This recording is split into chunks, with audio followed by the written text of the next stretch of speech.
Bonjour à toutes et à tous, bienvenue sur Educative. Alors aujourd'hui, on va découvrir une notion, la notion de fonction dérivée.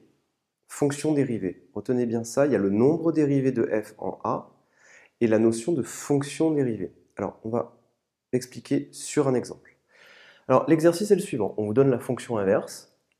La fonction inverse, elle est définie sur R étoile. Alors, évidemment, il ne faut pas que x soit égal à 0. Et la question qu'on vous pose, c'est calculer f' de a pour a appartenant à R étoile. C'est-à-dire, dans différents exercices qu'on avait fait précédemment, sur la vidéo qui précédait, on avait utilisé la fonction carré et on avait dit calculer le nombre dérivé de f en 2 ou le coefficient directeur de la tangente au point d'abscisse 2. Il fallait calculer f' de 2. Et bien ici, il faut calculer f' de a, mais pour a quelconque appartenant à R étoile. C'est juste ça l'idée. Alors, quel est l'intérêt de ce calcul? Les deux questions qui sont là et la réponse nous permettront de comprendre ce qu'est la notion de fonction dérivée. Donc, on fait cet exercice qui a la vertu d'une part d'être une démonstration qu'il faut savoir faire et qui va vous faire vraiment progresser autant en calcul que pour prendre un petit peu de hauteur. Alors, la première question, on vous dit calculer f' de a. Qu'est-ce qu'on fait? On calcule la limite lorsque h tend vers 0 de f de a plus h moins f de a sur h. Et comme vous le savez, à chaque fois, cette quantité elle est un peu compliquée à calculer. Et comme elle est un petit peu compliquée à calculer, on va l'écrire pas à pas jusqu'à pouvoir faire tendre h vers 0 et obtenir un résultat. Donc on calcule, on remplace, f de 1 plus h sur h, ça fait 1 sur a plus h, moins 1 sur a. Je remplace x par a plus h, puis x par a.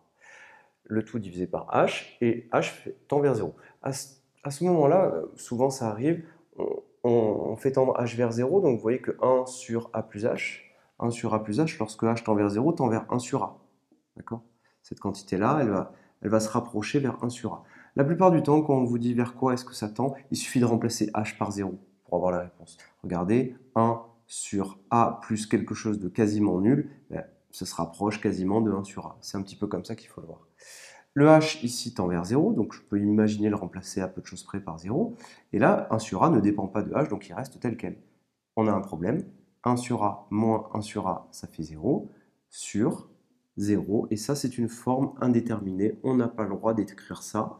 Et donc, il faut continuer à simplifier le calcul.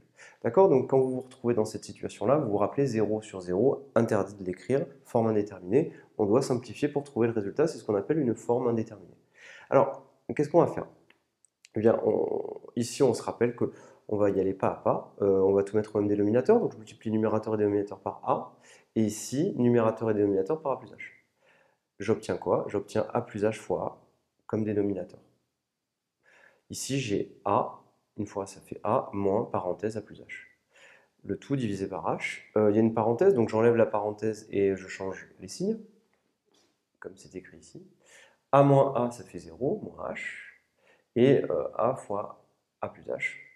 Le tout divisé par h. Alors h, je l'ai écrit h sur 1 pour ceux qui ont du mal. Et du coup, j'utilise la formule classique où on multiplie par l'inverse.